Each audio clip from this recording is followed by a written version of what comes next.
I don't get the Sunday scaries nearly as badly when I say to myself, okay, at least we have another day of football on the horizon. Like, I'm not a huge fan of Tuesdays or Wednesdays because it's like, okay, what do we have to look forward to? Unless there's like a big college basketball matchup. But at least on Mondays, we do have Monday Night Football, and it should be a good one, Kate. Eagles and Chargers spreading this one. Philly 2-point road favorites, but a total of 42 points. So I don't know if we'll continue this trend of what we've seen in like most primetime games where we don't get many points or it's a blowout. I don't know why these primetime games have been so bad, but doesn't it feel like that's the reputation of primetime and especially like Thursday night games this year? That's what it's been all season long. Like, I mean, what we've maybe had one or two really good primetime games. Otherwise, they've all been just kind of duds. Whether they're blowouts or just low-scoring games where like nothing is really happening, and unless you love watching the offensive line really go hard, it's like there's not a whole lot of action in a lot of these. So this should hopefully be a good one tonight. I mean, you have two really good teams. The Eagles need a win after coming off of their last two losses, like the Chargers with Justin Herbert. So the storylines are at least there for tonight. We'll just see, if it actually plays out to standards of what a Monday night football game should be. But you're right. Like, the Sunday scaries are a little bit better when you go through your Monday and then it's like, okay, you have a little reward at the end of the day for getting through a Monday. And that's to sit on the couch and watch what is hopefully tonight going to be a good Monday night football game. Right. And I think my first reaction to this game was, can we trust either of these teams? Because I think that's a question we've been asking ourselves for the Eagles all season long. Because even when they win games, it feels like there's like chaos in the clubhouse where it's AJ Brown saying, this offense is terrible. And we're like, you know what, AJ, we agree. But maybe don't say that to everybody else.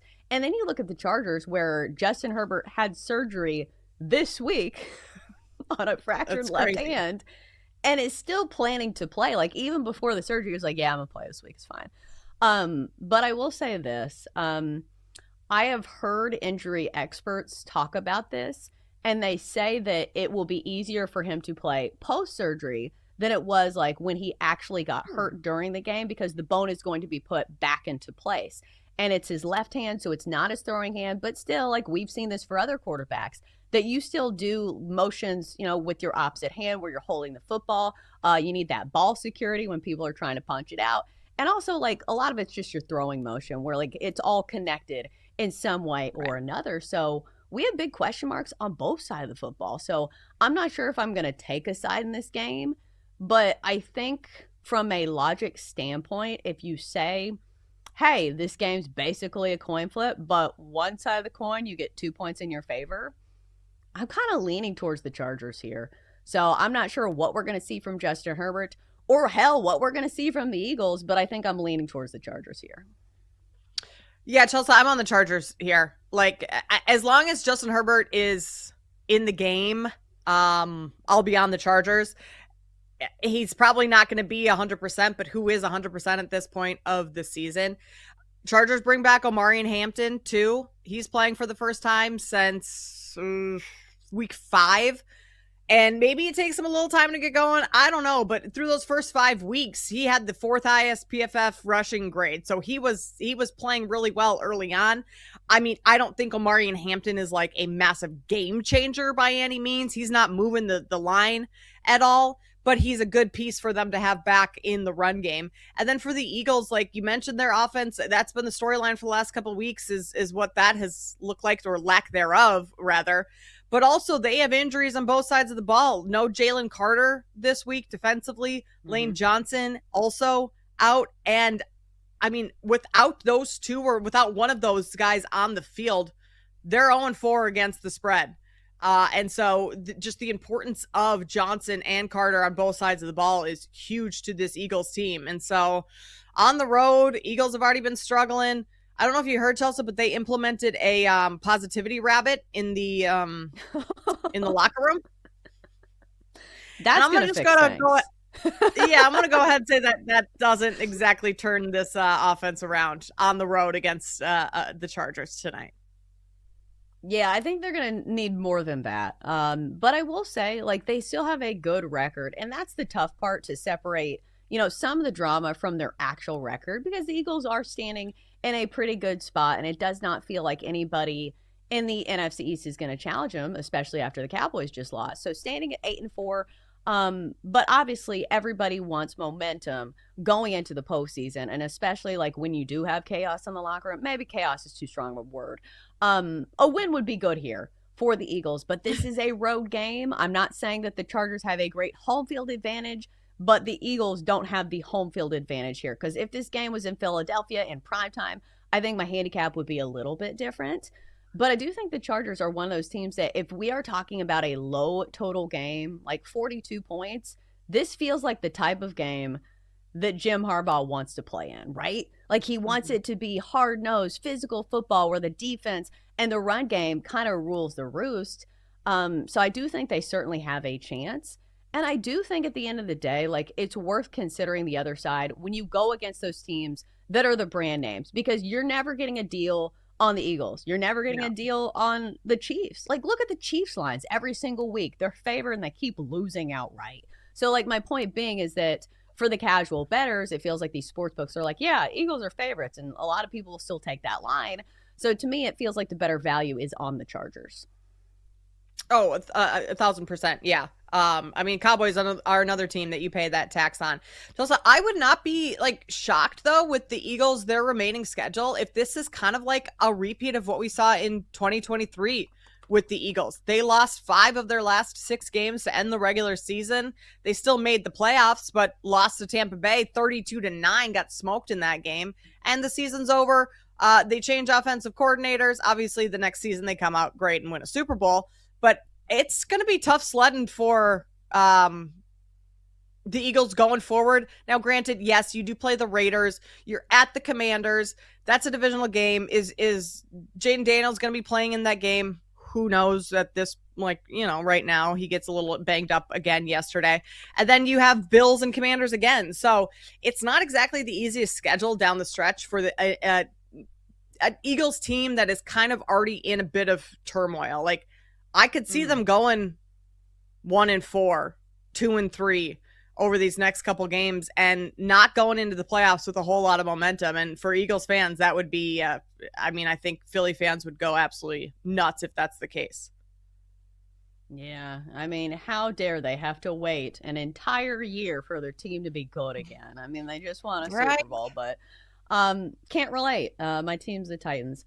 But from a betting standpoint, like I look at this game and immediately, like if this was a game that was on a Sunday, if it wasn't a standalone game, I don't think I would bet on it at all because normally I'm somebody who likes to bet on props, and the total in this game is 42, and there's no really matchup really, advantages where you look at, the fantasy football grid and you're like, okay, this team gives up a bunch of receiving yards, this team gives up a bunch of rush yards, or at least not that I have found. But I will say this, A.J. Brown, despite all the drama, has been on an absolute tear when it comes to his receiving yards. Last time around against the Bears, 132 yards, 10 catches on 12 targets. Game before that, 110 yards, 8 catches on 10 targets. He has had double-digit targets in each of the last 3 games. So clearly they are trying to get him the football. But Kate, did you find anything from a prop standpoint?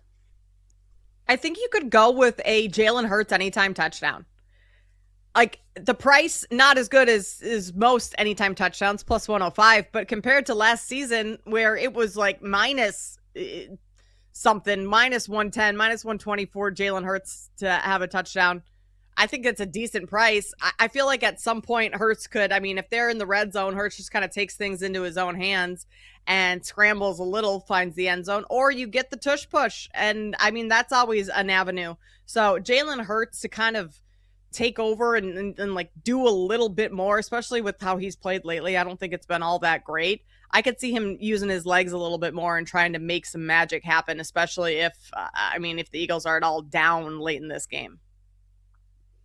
I just think that it's tough for me to play anytime touchdown bets when the total's 42 because obviously the pie is smaller when it comes to actual touchdowns that are supposed to be scored. So like I'm somebody who only really likes to play anytime touchdown bets when we have totals like over 50, just because it's tougher to like, hit the bullseye when it Yeah. comes to picking some of these players. But some of it is price dependent. Like you can still get Jalen Hurts at plus money, plus 105. You can get Saquon at plus 110, AJ Brown plus 185. In fact, every single touchdown bet in this game is plus money. So maybe you can approach it from that standpoint, say, okay, somebody's probably going to score a touchdown. Granted, that we've seen some very low scoring games with the Eagles, but Jalen Carter also not playing in this one. So maybe that tips the needle for at least maybe one more touchdown. So I'm not a huge anytime touchdown better, but maybe you can make a case for like some of the big names, because I do think if you're finding trouble betting on any type of prop, especially in a primetime game, especially when there's like an inkling of desperation, sometimes that's when you bank on the big name players. And it does feel like they have been force feeding the ball to AJ Brown. And let's see what his numbers are. Because I was thinking about throwing this in a same game parlay, because you can get him 50 plus for minus 220 and you like add some other things to that. But as far as his over under is, it's 59.5. That's a pretty low number. But again, you have to trust this Eagles offense and a passing attack that has not been trustworthy for most of the season. Like, I think Jalen Hurts' passing prop is under 200 yards this game. And again, it's the same concept as betting on touchdowns. If the pie is that small, AJ Brown has to have a very big chunk of an already small pie. So again, like, there are things that I'll probably bet in this game, but it's not my favorite play.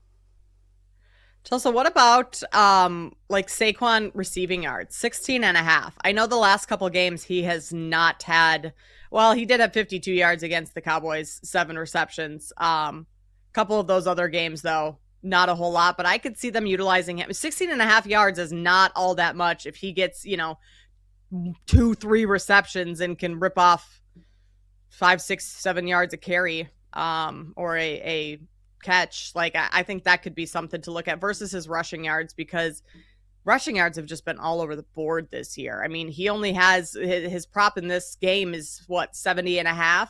70.5 is what I'm looking at. And I mean, he's only gone over that once in the last 4 games and fallen well below it in the others. So Saquon, if you want to look at like the big name guys, I would go receiving yards over rushing.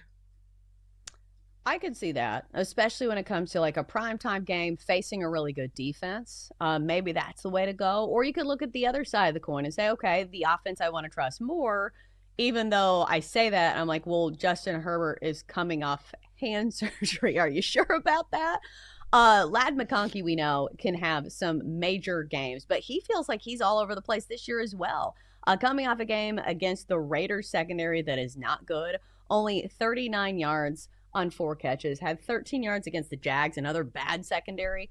And then you look at some other games, and he has monster games, like 107 yards against the Steelers. So it's one of those things where every single bet that I like in this game, or I like tried to like, there is a big sabotage factor. So again, it's just not one of those games that I like a lot. We haven't talked about the total though. 42, it's a low one. I tend to lean under here.